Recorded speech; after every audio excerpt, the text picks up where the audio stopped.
सत्सङ्गत्वे निस्सङ्गत्वं निस्सङ्गत्वे निर्मोहत्वं निर्मोहत्वे निश्चलतत्वं निश्चलतत्वे जीवन्मुक्तिः पुनरपि जननं पुनरपि मरणं पुनरपि जननी जठरे शयनम् इह संसारे बहुदुस्तारे कृपया पारे पाहि मुरा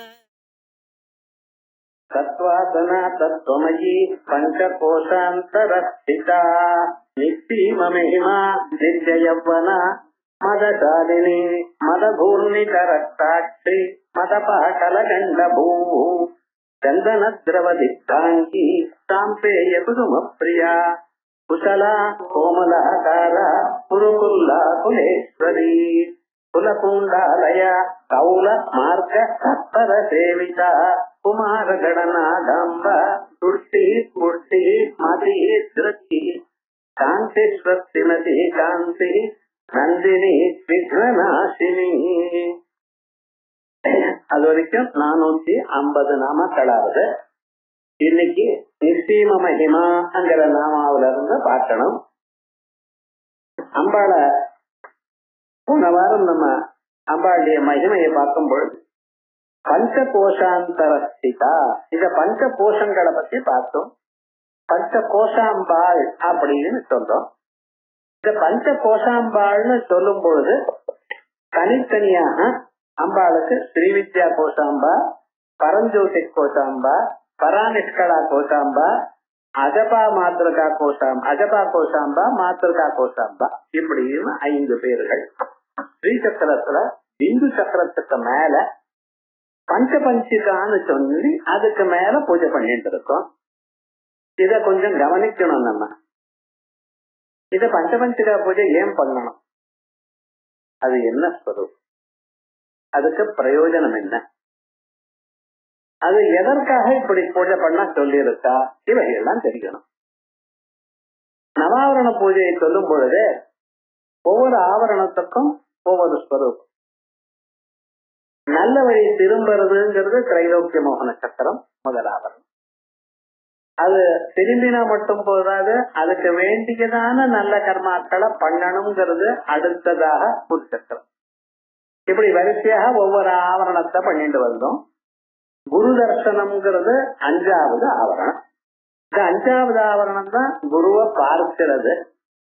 குருவை பார்த்த பிறகு 6வது ஆவரணம் ஸ்ரவணம், 7வது ஆவரணம் மனனம், 8வது ஆவரணம் நிதித்தியாசனம் தியானம், 9வது ஆவரணம் அம்பாளுடைய தர்சனம். இப்படி அந்த அம்பாளுடைய தர்சனத்தை சொல்றதுக்காகத்தான் நாம அந்த அந்த ஆவரணத்தை சர்வ ஆனந்தமய சக்கரம், ஆனந்த வடிவமா இருக்கிற ஸ்வரூபம்னு சொன்னேன். திரும்ப பார்க்கறது மட்டும் இல்ல, அது தானாகவே ஆகணும். சாஸ்திரங்கள் என்ன சொல்றது, கேவலம் சாட்சா்காரத்தை மட்டும் பார்க்கறதுன்னு பரோட்ச ஞானம் போராது, அபரோட்ச ஞானம் வரணும். அபரோட்ச ஞானத்துக்கு ஆத்மாவாரே திரஷ்டவ்யா, ஸ்ரோதவ்யா, மந்தவ்யா, நிதித்தியாசித்தவ்யா, இப்படி இந்த தியானம் வரைக்கும் சொல்லி அந்த தியானத்துல 5 விதமா தியானம் சொல்ற. சவிகல்ப சமாதி, சாகார சமாதி, சதீஜ சமாதி, நிர்விகார சமாதி, அதுக்கப்புறம் உயர்ந்ததான ஒரு ஸ்வரூபம் இருக்கக்கூடியதான நிர்பீஜ சமாதி. இந்த 5 சமாதிகளையும் 5 விதமான பஞ்சபஞ்சிகைன்னு சொல்லியிருக்க. இந்த பஞ்சபஞ்சிகைங்கிறது என்ன, வெறுமன சாஸ்திரத்தை வாசிக்கிறது மட்டும் இல்லாமல் நீங்க இந்த ஜென்மாவில அம்பாளை பார்த்து அம்பாளோட அப்புறோட்ட சாட்சா்காரம் உங்களுக்கு வரணுங்கிறதுக்காக பண்ணினதான செயல். இது ரகசியம். இது இதுக்காகத்தான் பஞ்சபஞ்சிகான்னா என்னதுன்னு சொல்லல. பஞ்ச பஞ்சிகா 5-5-25 சாங்கிய மதம்னு சொல்லிட்டு இருக்காங்க இல்லையா, அப்படி இல்லை. இது பஞ்சா அப்படின்னு சொன்னா விஸ்தாரம்னு அர்த்தம். பசி விஸ்தாரேங்கிற இப்படி 5 விதமாக உங்க மனசு விஸ்தாரத்தை அடைஞ்சு கடைசியில அம்பாளோட ஒன்றா போகிறது அப்படின்னு அதிவிஸ்தృதமாக அகண்டமாக என்ற ஒரு தத்துவம் தெரிவித்த அந்த தத்துவமாக நீங்க மாறணுங்கிறதுக்காக இருக்கக்கூடியதான ஸ்வரூபம் பஞ்சபஞ்சிகா. இதனால்தான் பஞ்ச கோஷாந்தரஸ்திதா. அதுல இருக்கக்கூடியதான சதீஜ சமாதி, அதுக்கப்புறம் சதிகார சமாதி, இப்படின்னு சொல்லக்கூடியதான அம்சத்துல ஒரு அம்சமாக பஞ்ச கோஷாந்தரஸ்திதா அப்படின்னு சொல்லிருக்கு. இத தந்திரங்கள்ல சொல்லிருக்கு. ஸ்ரீவித்யா சபரியா வாசனாங்கிற கிரந்தத்துல சிதானந்தநாதர் இந்த விஷயத்த கொஞ்சம் டச் பண்ணிருக்க. அத முடிஞ்சவ அந்த புத்தகத்தை பார்க்கலாம். சொன்னதை இப்ப நான் சொன்னேன். இதுக்கு மேல விவகாரங்கள் இன்னொரு நாமாவில வரப்போறது. ஆகையால் இது வேகமா போயிட்டேன். விவகாரம் என்னன்னா, எது பின்னால வரதோ அதை இங்கே விஸ்தாரமா நடத்த வேண்டாம். எங்க கடைசியில வருதோ அங்கே விஸ்தாரமா பார்ப்போம். இப்ப இப்படிப்பட்டதான ஒரு ஸ்வரூபம் இதான் பஞ்ச கோஷாந்தரஸ்திதான்னு ஆச்சு.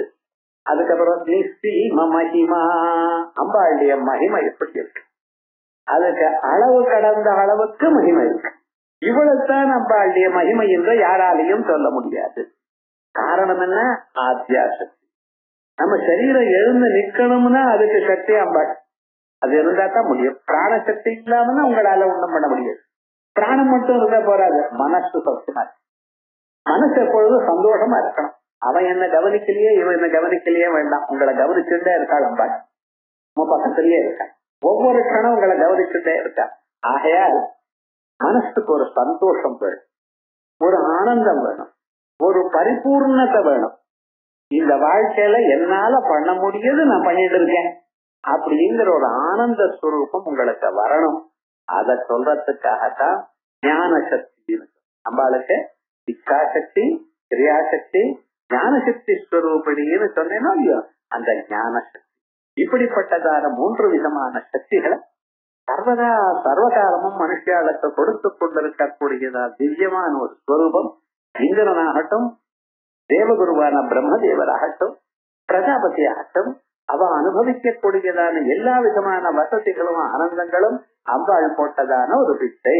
ஆகையால் நிஸ்ஸீம மகிமா, அம்பாளுடைய ஸ்வரூபம் தாச்சு அளவு கடந்த மகிமா. நிஷ்டாந்தா சீமானம் சீமாம்பா நிஸ்ஸீமா, அளவு கடந்த, இவ்வளவுதான் அளவு என்று சொல்ல முடியாது. அப்படிப்பட்டதான மகிமை. நிஸ்ஸீம்னஹா நிஸ்ஸீமோவா நிரவதிகா, அவதினா லிமிட், லிமிட்லெஸ், நிரவதிகா மகிமா யஸ்யா. இப்படி மன இது நிஷேதான்னீப்பு நிஸ்ஸீம மகிமான்னு இருக்கு. ஸ்ரீலிங்கத்துல மகிமீன்னு சொல்ல வேண்டாமா? இல்ல, நீர் வராது. ஏன்? இது மனஹாங்கிறது நிஷேதம் பண்ணி இருக்கு. வைகல்பிகோவா டாப், அதனால நிஸ்ஸீம மகிமான்னு.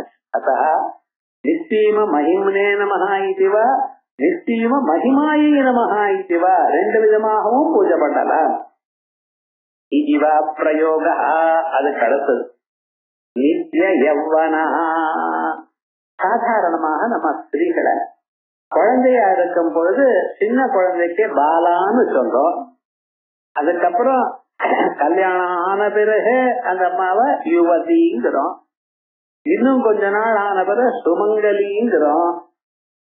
அதுக்கும் மேல என்ன அப்படின்னா, அதுக்கு மேல தீர்க்கமா ஆனந்தமா இருக்கக்கூடியதான ஒரு ஸ்வரூபம் முருகா அப்படின்னு சொல்றோம். இவைகள்லாம் ஒண்ணும் இல்ல அம்பாளுக்கு. நித்ய யௌவனா, எப்பொழுதுமே யௌவன ஸ்வரூபமாகவே இருக்கா, பரமானந்தமான ஒரு ஸ்வரூபமாக இருக்கா. அம்பாளுக்கு நித்ய யௌவனா, காலத்திரையே ரஜதோ அவிரகாது நித்ய யௌவனா, எப்பொழுதும் அம்பாள் யுவதியாகவே இருக்கா. சதா ஷோடச வார்ஷிகம், 16 வயசு. 16 வயசுன்னு உபலட்சணம். 16 வயசு பொண்ணு பையன் வா போ அப்படின்னு ஏகவசமா கூடக்கூடாது அம்பாள. 16 வயசுன்னு சொன்னா என்ன அர்த்தம்? 16 வயசுல இருக்கும் பொழுது எப்படி ஒரு ஆனந்தமான ஒரு நிலையில, எதையும் கேர் பண்ணாம ஒரு நிலையில இருக்க பாருங்க, ஒரு ஆனந்த ஒரு நிலையில, அந்த நிலை வயசாக மனசானது ஒரு விதமா ஒடுங்கி போறது. இது பண்ணணுமா இது பண்ண வேண்டாமாங்கிற சொந்தேரித்தனம் எல்லாம் வருது. அவைகள்லாம் இல்லாமல் எப்பொழுதும் எல்லோரையும் காப்பாற்றி கொண்டே இருக்கணும், ஆனந்தமாக இருக்கணும், என்ன நினைக்கிறவாள்லாம் ஆனந்தமா இருக்கணும் அப்படின்னு ஒரு நிலை இருக்கான். ஆகையால் அம்பாளுக்கு நித்ய யௌவனா, விஷயாந்தர சம்பர்க்க சூன்யா, ஆனந்தைக விஷயகா, விருத்தி விசேஷா, மதா, தேன சாலத்தே சோபத்தே இதி கதா. அடுத்தது மதசாலினி, மதமுள்ளவள். சாதாரணமா லோகத்துல உனக்கு மதம் பிடிச்சான்னு வெயிறாளோ இல்லையோ, அந்த மதம் இல்ல. லோகத்துல கொழுப்படுத்திருக்கு, யாரையும் கேர் பண்ணல, யாரையும் மதிக்கிறது இல்லை அப்படிங்கறதுக்காகத்தான் மதம்னு மதம் பிடிச்சதுன்னு லோகத்துல விட்டது. ஆனா அம்பாளுக்கு மதசாலினின்னு என்ன அர்த்தம் சொல்றா தெரியுமா? இங்க மதம்னா என்ன? விஷயாந்தர சம்பர்க்க சூன்யா, இதை கவனிக்கணும் அதை கவனிக்கணும் எனக்கூடியதான மற்ற விஷயங்களில் சம்பந்தம் இல்லாமல் ஆத்மாவை மட்டும் நினைத்து கொண்டிருக்க கூடியதான ஆனந்த ஈக விஷயகா, சர்வதா சர்வகாலமும் ஆனந்த வடிவமாகவே இருக்கக்கூடியதான ஸ்வரூபம் இருக்கு. அப்படிப்பட்டதான விருத்தி விசேஷ, அதற்காகத்தான் நாங்க மதம்னு அதற்காக மதம்னு சொல்றோம். அப்படின்னா எப்பொழுதும் ஆனந்த திருக்கூட இருக்கிறவள். ஆகையால் அதுக்கு மதா. தேன சாலத்தே சோபதே இது மதா, சர்வதா சர்வ காலமும் அப்படியே ஆனந்த தாண்டவம் ஆகிட்டு இருக்கா, மனசுக்குள்ள ஆனந்த பெருக்கு வந்துட்டே இருக்கு. அதான் விசேஷம். அதுக்காக மதசாலினி. நித்திய யௌவனான்னு சொல்ற நாம இருக்க, இதே கான்செப்ட பல நாமாக்கள்ல சொல்லியிருக்கோம்.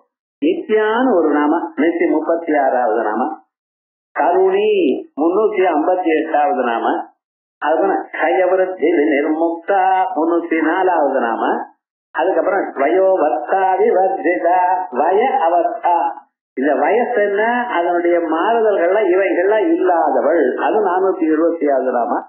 இது மட்டும் இல்லாம இதுல திரிசதியில அங்க 272வது நாம லப்த யௌவனா மதசாலினி. பாருங்க அங்கே வேற லப்த யௌவனா அப்படின்னு அங்கேயும் லகாராதி நாமாக்களை சொல்லும் பொழுது இப்படி விசேஷமாக சொல்லு. லகாலாகரீம்னு வர காலத்துல அந்த லகாரத்துல சொல்லியிருக்கா, எப்பொழுதுமே சர்வதா சர்வகாலமும் ஒரே விதமான ஸ்வரூபத்தை உடையவள் அப்படின்னு. ஏதோ புதுசாக ஒரு இடத்துல சொல்லல. அப்படின்னு யௌவனமானது எப்பொழுதும் இருக்கு. அம்பாளை நினைக்கிறவாளுக்கு அம்பாளுடைய ஒரு பக்தியும் அந்த அனுகிரகமும் இருக்கிறவாளுக்கு எப்பொழுதுமே இந்த யௌவனம்ங்கிறது சரீரம் கெட்டு போகட்டும், வயசாயிடுது, ஆனா அந்த மனசுல ஒரு ஆனந்தம் இருக்கு பாருங்க. எப்பொழுதுமே நம்ம எல்லோருக்கும் சகாயம் பண்ணி கொண்டிருக்கணும், எல்லோரோடையும் ஆனந்தமா இருக்கணும் அப்படிங்கிற அனுகிரகம் கிடைக்கிறது. ஆகையால் தான் விசேஷமாக இந்த நாம நித்திய யௌவன. அதற்கு பிறகு மதபூமித ரக்தாட்சி மத பாகல கண்டபூ. பிரம்மத்தை பத்தி சொல்லிட்டு இருக்கேன். சத்தியம் ஞானம் அனந்தம் பிரம்மா விஜயானம் ஆனந்தம் பிரம்மா அப்படின்னு ஆனந்தத்தை சொல்லக்கூடியதான நாமக்கள். இந்த ஆனந்தம் அம்பாளுடைய ஸ்வரூபம் எப்படி இருக்கு அப்படின்னு கேட்டேன்னா, ஆனந்தமானது மேலும் மேலும் அப்படியே மனசுல பெருக்கிட்டே இருக்கு. அந்த ஸ்வரூபம் உங்களுக்கு எப்பொழுதுமே அந்த மனசுல இருக்கக்கூடியதான தனிச்சு இருக்கக்கூடியதான ஸ்வரூபத்தை சொல்லிட்டு இருக்க. இப்ப எங்க வந்திருக்கோம்? சர்வானந்தமய சக்கரத்துல இருக்கும். 9வது ஆவரணம். அந்த ஆவரணத்துக்கு மேல பிந்து சக்கரத்துக்கு மேல பஞ்சபஞ்சனா ஆனந்த ஸ்வரூபம், ஆனந்த வடிவம், அதை சொல்லக்கூடியதான நிலை மேல இப்ப இருந்துட்டு இருக்கோம். ஆகையால் அந்த ஆனந்த பெருக்கு எப்படி இருக்குங்கிறது சில நாமாக்கள் சொல்லிருக்காரு. மதபூர்ணித ரக்தாட்சி மத பாடல கண்டபூ. மதபூர்ணித ரக்தாட்சி, இந்த ஆனந்தமானது பெருகி அந்த ஆனந்தம் உள்ளது. ஆனந்தம் நம்ம ஆனந்தமா இருக்கிறதா துன்பத்தை அனுபவிக்கிறேன்னு நான் சொன்னாதான் உங்களுக்கு தெரியும். சில பேர் ஜீரோதாத்தாளா இருப்பார். ராதா எப்படி இருக்கணும் அப்படின்னு கேள்வி கேட்டு தன் மனசுல இருக்கக்கூடியதான அபிப்பிராயம் இன்னொருத்தருக்கு தெரியாம இருக்கணுமா. கத்திரியினுடைய லட்சணம் என்ன? அவன் என்ன நினைக்கிறான்னு இன்னொருத்தருக்கு தெரியப்படாது. ஆபீஸ்ல பாஸ் என்ன பண்ணுவார், உங்களோட சிரிச்சு பேசுவார், அடுத்த நாள் காலத்துல ரிப்போர்ட் எழுதிவார். பேசி இப்படிதான் சிரிச்சுன்னு பேசிட்டு இருக்காரு. மனசுல வேற அபிப்பிராயம் இருக்க, வெளியில இருக்க தெரியாது. சில பேர் என்ன ரொம்ப கோபமா நாலு இப்படி பண்றதா அப்படி பண்றதா வைவர், நாளைக்கு என்ன ப்ரமோஷனல் லெட்டர் எழுதி இல்லையா, இப்படி உள்ள இருக்கிறது ஒண்ணு தெரியாது தெரியலையே. அது ஜீரோதார்த்தனுடைய ஒரு லட்சணம். தன் மனசுல என்ன இருக்கு என்கிறது யாருக்கும் அறிய விடாம பண்ணக்கூடியதான லட்சணம் அது. ஆனா அம்பாள் எப்படி சொல்றா, இந்த ஆனந்தங்கிறது மறைக்கிறதுல என்ன தாத்பரியம்? நமக்கும் ஆனந்தம் இருக்கு, நம்மள வதனம் பண்றவாளுக்கு நம்மள நினைக்கிறவாளுக்கும் ஆனந்தம் பெருகட்டுமே. இந்த ஆனந்தமானது அது ஜாஸ்தி ஆயாய் பெருகி அது என்ன எக்ஸ்டர்னலா தெரிய ஆரம்பிச்சுட்டான். உள்ளூர் ஒரு ஆனந்தம் இருக்குங்கிறது தெரிய ஆரம்பிச்சது. எப்படி தெரிய ஆரம்பிச்சதுன்னு கண்கள் சிவந்தது. நமக்கெல்லாம் அது கண்ணுல இன்ஃபெக்ஷன் வந்தாதான் சிறப்பு. அது என்னன்னா அதிகானந்தம் வந்தா சிவக்கம், ஆனந்தமும் ஒரு நிலை தாண்டினா சிவக்கம். அதான் சொல்றார் மத பூர்ணித ரக்தாட்சி மதேன பூர்ணிதானி ரக்தாரிக அட்சிழி மதத்தினால். மதம் என்று சொன்னால் திமிருன்னு அர்த்தம் பண்ணாதீங்க. தமிழ்ல மதம்னா திமிரு, அந்த திமிரு இல்ல. ஆனந்த பெருக்கை அனுபவிக்க கூடியதான ஸ்வரூபம். மற்ற விஷயங்களில் மனசு செல்லாமல் ஆத்மாவனிடத்திலேயே மனசு சேருவதனால் ஏற்படக்கூடியதான ஒரு திருப்தி இருக்கு பார்த்தீங்களா மனுஷனுக்கு, அந்த திருப்திக்கு இங்க மதம்னு சொல்றோம். அதனால அப்படிப்பட்டதான திருப்தி வந்தவாளுக்கு அந்த கண்கள் சிவக்கிற அளவுக்கு திருப்தி வந்திருக்கான். மத கூர்ணித ரக்தாட்சி மதேன கூர்ணிதானி ரக்தானிக்க அட்சீடி எஸ்யா மதேன மதத்தினால் கூர்ணிதானி அசஞ்சு அப்படியே சிவந்ததா இருக்கா. இதே போலயே இன்னொரு இடத்துல அம்பாளை பத்தி சொல்லும் பொழுது தன்னுடைய ஆசைக்காரருடைய நாமாக்களை சொல்லி சொல்லி அம்பாளுடைய நாக்க சிவந்து போயிட்டான். சர்வதா சர்வகாலமும் அவருடைய அந்த நாமாவை சொல்லி அவருடைய லீலைகள், விஷத்தை சாப்பிட்டதான லீல, ஆலாஹல லீல, இப்படி பல லீலைகள், மார்க்கண்டைய லீல, இப்படி லீலைகள்லாம் சொல்லி சொல்லி அதை பாடிட்டே இருக்காளா. அதை பாடிட்டு அவிஸ்ராந்தம் பத்திய குணகணன கீர்த்தன அம்ரே இருக்கையா விடாம அந்த அப்படி என்ன சொல்லிட்டு இருக்காருன்னா லோகக்ஷேமத்துக்காக ஜனங்களை எப்படி காப்பாற்றணும், அவளை நல்ல வழிக்கு கொண்டு வரணும். சம்சாரத்துல கவலைப்பட்டு இருக்கா. அவளுக்கு தெரியல என்னமோ இந்த வீடு, சரீரம், குழந்தைகள், நம்ம பந்துக்கள், நமக்கு வேண்டிய பொருள் இதுலயே சுத்திட்டு இருக்கே தவிர மனசு என்னைக்காவது இதை விட்டு மேல அவருக்கு தத்துவம் இருக்குன்னு தெரிஞ்சு கொள்ளக்கூடியதான நிலை இல்லாம இருக்க. அப்படிப்பட்டதா வெளி நோக்கம் இருக்கக்கூடியதான மனுஷியால எப்படியாவது திருப்பி அந்தர்முகமா ராஜா உள்நோக்கி போகணும். ஏன்னா நம்ம பிராரப்த கர்மாவனால நம்ம எந்த பக்கம் போகும்னு நமக்கு தெரியலையே. இப்படி இருக்கிறவன் யார் சொன்னா? நம்ம நினைச்சு பார்த்தோமா? இப்படி ஒரு குரு கிடைப்பார், அவர்கிட்ட இருந்து நம்ம படிப்போம், ஆத்ம தத்துவத்தை தெரிஞ்சுப்போம். எத்தனை ஜன்மாக்களை தேடி இருக்கும் தெரியுமா? சாஸ்திரம் சொல்றது எத்தனையோ ஜன்மாக்களை தேடி தேடி எங்கும் கிடைக்காம கிடைச்சதான தத்துவம் அம்பாளுடைய ஸ்வரூபம். ஆகையால் அப்படிப்பட்டதான ஸ்வரூபம் உள்ளவர்களை இந்த ஜன்மாவில நமக்கு கிடைச்சதான இந்த ஸ்வரூபம் இந்த ஜன்மாவிலேயே நம்ம அதை உயர்ந்ததான ஒரு நிலையை அடையிடும். அந்த நிலைக்கு வரத்துக்காகத்தான் மத குர்ணிதரத்தாட்சி பாக்கிய விஷய வைமுக்கியம் கூர்ணனம். வெளி விஷயங்கள் சுத்தாமல் இருப்பது, மனசே வெளி விஷயங்களை நினைக்காதே அப்படின்னு சொல்லி பாருங்க. அப்பதான் ஓடுறது. கண்ணு மூழ்கிட்டு ஒரு 10 நிமிஷம் உட்காரணும்னு நினைச்சா அப்பதான் செல்போன் அடிக்க, அப்பதான் விசேஷமாக யாரோ வர்றது மட்டும் இல்ல, 10 வருஷமா அவங்களை பார்க்கணும்னு நினைச்சிட்டு இருக்கேன். இன்னைக்குதான் முடிச்சது, இன்னொரு 10 நிமிடம் நான் கிளம்பணும், ஏர்போர்ட்டுக்கு போகணுங்கிற இந்த ஜபம் முக்கியமா, அவரை கவனிக்கிறது முக்கியம். உங்களுக்கே தோன்றது இவ்வளவு கஷ்டப்பட்டு வந்து இருக்கிறவாள் நம்ம பண்ணலைன்னா அம்பாளை கோபம் வந்துடுமோ அப்படின்னு தோன்றது. இவைகள்லாம் விக்னங்கள், பிரதிபந்தகங்கள் வாழ்க்கையில. 1000 இடையூறுகள் இருந்துதான் ஒவ்வொருவரும் கிளாஸ்க்கு வர. அம்பாளை நினைக்கணும்னா இத்தனை இடையூறுகள். மனசு என்ன பண்றது? உங்க பாபங்களை எல்லாம் கலப்பி விடுறது. ஏன்னா நீங்க இந்த ஜன்மாவில அம்பாளை அறிஞ்சுடையானால், அம்பாளுடைய பாதங்கள்ல ஒரு புஷ்பத்தை போட்டு நமஸ்காரம் பண்ணிடையானால், இதுமேல உங்களுக்கு ஜன்மா இல்லாம போயிடுமே, நானே அழிஞ்சு விடுவேனே, மனசு போயிடும். சித்தியதே ஹிருதய கிரந்தி சித்தியந்தே சர்வ சம்சயா பிரியந்தே சாத்திய கர்மாணி தஸ்மின் திருஷ்டே பராவரே அப்படின்னு இந்த மனசு என்ன பண்றதா, உள்ள இருக்கிற பாபங்கள்லாம் கலத்தி இவனுக்கு வேளாத என்ன என்ன இடையூறுகள் வரணுமோ அத்தனையும் மட்டும். ஒண்ணும் இல்லைன்னா தலைவலிக்க ஆரம்பிச்சிடும். கிளாஸ் முடிஞ்சதுன்னா தலைவலி நின்று போயிடும். என்ன பண்றது? அப்படி ஆயிடும்னு. ஆகையால் இப்படிப்பட்டதான பிரதிபந்தங்கள்லாம் போகணுங்கிறதுக்காக ஆனந்த வடிமான ஸ்வரூபத்தை காட்டுறா. அதுக்கப்புறம் வெளி விஷயங்கள்ல உங்க மனசை போகாம அம்பாள் பாத்துக்கிறாங்க. உங்களால உங்க மனசை கண்ட்ரோல் பண்ண முடியாது. சஞ்சலம் மன கிருஷ்ணா பிரமாதி பலவத்ரிடம் சத்தியாகம் நிகிரகம் மன்யே வாயோரிவ சுதுஷ்கரம். காற்றை அடைச்சு வச்ச மாதிரி மனசை அடைச்சு வைக்கிறது ரொம்ப கஷ்டம். அத ஒரு அங்குஷத்தை கையில வச்சிருந்துதான் யானைய சரி பண்ற மாதிரி அம்பாள் அங்குஷத்தை கையில வச்சிருந்து உங்க மனசை இங்கேயும் அங்கேயும் போகாம தடுக்கிறாளாம். கொஞ்ச நாள் தடுத்தா உங்களுக்கு அந்த ஆத்மானந்தத்தினுடைய சுவைய தெரிய ஆரம்பிச்சது. ஏனால் இனிமேல் வரைக்கும் ருசி கண்ட போனேங்கிறோ இல்லையா, அதே மாதிரி இந்த ஆத்மானந்தம் உங்களுக்கு கொஞ்ச நாள் தெரியட்டும், அப்புறம் தானா நீங்க வழிக்கு வருவீங்க. அந்த குழந்தை இடத்துல இருக்கக்கூடியதான பாசம் அன்பு இருக்க, இது இந்த நாமாவில சொல்றது. அதான் பூர்ணனம் பாக்கிய விஷய வைமுக்கியம். பாக்கிய விஷயங்களில் விமுகதா, அங்கே அசையாம இருக்க, அலையாம இருக்கிறது. அதேன பாட்டலே ரக்த ஸ்வேத ரூபே கண்ட புவோ கபோல வைத்தி. அடுத்தது மத பாட்டல கண்ட பூஹு. இது மத பாட்டல கண்ட பூஹு. இதெல்லாமா என்ன சொல்றது? மதத்தினால ஆனந்த பெருக்கினால ஆனந்தத்தினால என்னாச்சு, அம்பாளுடைய கன்னங்களும் அம்பாளுடைய கண்ட ஸ்தலமும், அந்த ஸ்தலமும் எப்படி இருக்க, சிவந்ததாகவும் எழுப்பாகவும் இருக்கும். அப்படின்னு என்ன, ஆனந்த பெருக்கினுடைய எக்ஸ்டர்னல் அப்பியரன்ஸ். உள்ளூர் இருக்கக்கூடியதான ஒரு ஆனந்தமான 4 பேருக்கு செய்யக்கூடியதான ஒரு நிலை இருக்கு.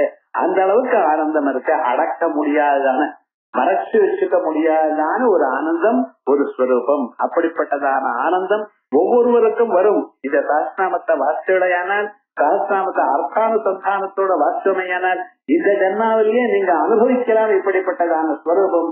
ஏனென்றால் இது வெறும் நாமாக்கள் மட்டுமல்ல, அங்க இருக்கக்கூடியதான மந்திரங்கள் சர்வமும் அனுபவத்தோட ஒரு மந்திரங்கள். வாக்தேவி வசினி முக்கியாக. வாக்தேவிகள் என்ன சொன்னாலும் வசித்தி வாக்தேவிகளை ஸ்ரீசக்கரஸ்ய ரகசியாக அம்பாள சொல்ற. ஸ்ரீசக்கரனுடைய ரகசியம் நீங்க தெரிஞ்சிருக்கீள். எப்பொழுதும் திவ்யமான நாமாக்களை சொல்லிக் கொண்டே இருக்கீள். அது மட்டுமல்ல, அந்த மந்திர ரகசியங்கள்லாம் தெரிஞ்சிருக்கீள். இப்படி இருக்கிறதுனால நீங்க இத பண்றதுக்கு தகுதி ஊற்றவர்கள் அப்படின்னு ஒரு 5 காரணங்கள் முன்னால சொல்லியிருக்க. அந்த 5 காரணங்கள்னால இந்த ஜன்மாவிலேயே நீங்க இத அடையக்கூடியதான ஒரு ஆனந்தம் இருக்குன்னு சொல்றதுக்காக அம்பாளுடைய ஸ்வரூபத்தை உங்க தியானத்துல கண்ண மூடினா ஒரு நாளைக்கு இந்த ஸ்வரூபம் உங்களுக்கு தெரியணும். எப்படி மடைவாடலகந்தபோ அதேன பாட்டலே. பாட்டலேன்னு வெளுப்புன்னு அர்த்தம். ஸ்வேத ரக்தே, வெறும் வெளவெளியில அடிப்பு, வெறும் வெளுப்பு இல்ல, கொஞ்சம் வெளுப்பாகவும் கொஞ்சம் சிவப்பாகவும் இருக்கக்கூடியதான கன்னங்களை உடையவள். உயர்ந்த ஜாத ஸ்திரீகளுக்கு உள்ளூர் இருக்கக்கூடியதான ஒரு ஆனந்தமானது, அந்த ஆனந்த பெருக்கானது இப்படியாரு. இப்ப என்ன பண்றான்னு, இப்ப வேணும்னு பெயிண்ட் அடிச்சுக்கிற அதுல. ஆனா இப்ப சுவாவ சித்தமாக இருக்கும்னு சொல்றார். அப்படி கண்டபுவ கபோல மதோ மத்தியம் லட்சணையா தத்பாரம். இல்ல சார், குடிச்சவனுக்கு கூட கண்ணு சிவப்பா இருக்கேன்ட்டான். கண்ணு சிவப்பா இருக்கிறது இது ஒண்ணுதான காரணம். கண்ணு சிவப்பா இருக்கணும்னு சொன்னா கண்ணுல இன்ஸ்பெக்டர் மெட்ராஸ் ஆகிதான். மும்பாயில இருக்கிறவனுக்கு அந்த ஐ வந்து அதுக்கு மெட்ராஸ் ஆகினது. டெல்லியில இருந்தாலும் அவன் சொல்றான் மெட்ராஸ் ஆகிக்கிறான். மெட்ராஸ் தான் என்ன பண்ணிட்டுன்னு தெரியும். அப்படி கண்ணு சிவந்ததுன்னா அது வியாதியினால வரலாம், குடிச்சால் வரலாம், ஆனந்த பெருக்கானால வரலாம். ஆனா எப்படின்னு சொல்றாங்க, அந்த மதம்னு சொன்னா அத பானம்னு அர்த்தம் எடுத்துக்காதீங்கோ, அம்பாள் குடிச்சான்னு அர்த்தம் எடுத்துக்காதீங்கோ. அந்த குடிச்சவன் எப்படி தன்னை மறந்தானோ அதே போல உலகத்தை மறந்தாள். குடிச்சவன் என்ன பண்றான், தன்னுடைய வாழ்க்கையில் இருக்கக்கூடியதான துன்பங்கள் மறக்கணும்தானே குடிக்கிறான். அதே போல லௌகிகமான விஷயங்களை மறக்கிறான். அம்பாளை நினைச்சதுமே உங்களுக்கு மனசுல இருக்கிற கவலைகளோ லோகத்துல இருக்கக்கூடியதான துன்பங்களோ உங்களுக்கு அகன்று விடுகிறது. காரியம் மத பாட்டல கண்டபோ எத்வா, அதுவும் நீசோபமா இருக்கு, உயர்ந்ததான உபமானம் அல்ல. இப்படி சொல்றேன் ஐயா, மதம்னு சொன்னா குடின்னு அர்த்தம் மட்டுமல்ல, மதம் சொன்னா கஸ்தூரின்னு அர்த்தம். மதா கஸ்தூரி ஆட்டலம் புஷ்ப விசேஷ. பாதிரி புஷ்பம், அதான் பாட்டல புஷ்பம்ங்கிறதுக்கு தமிழ்ல பாதிரி புஷ்பம். அந்த பாதிரி புஷ்பம் எப்படி வெள்ளவெள்ளேன்னு இருக்கும், அதோட மத்த செய்யாது தத்வத்யா மகரிகா சித்திரிச்சே கர்ணாவசம்சவத்யோ. மகர குண்டலங்கள், காதணிகள். இந்த காதணி எப்படியாவது போட்டுக்கலாம்.